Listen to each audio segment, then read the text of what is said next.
Alright, let's talk about the differences between the sub-account and the agency view, and what are the things that differentiates these views. So the agency view is the view of your own marketing agency. You can see each sub-account, each client of yours, how they are performing at some basic level.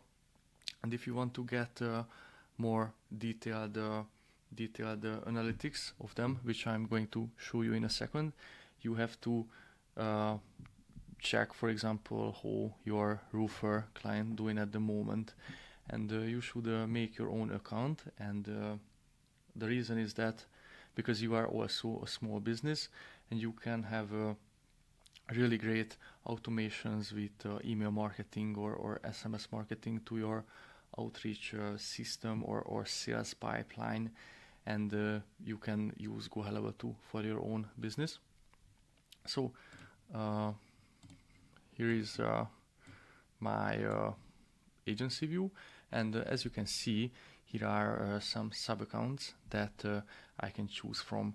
And for example, this is a car cosmetic, a client of mine, and let me show you that. For example, if I go to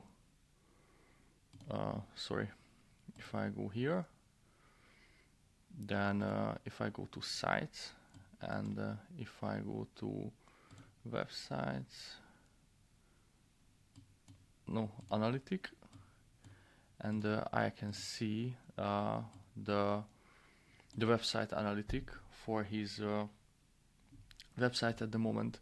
It's not really great because we don't run any ads at the moment, but we are going to in the future.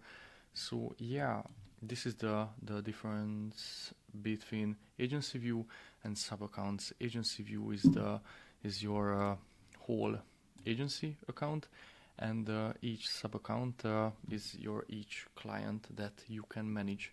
You can also give permission to these people. For example, if I want to give permission to the car cosmetic owner, he can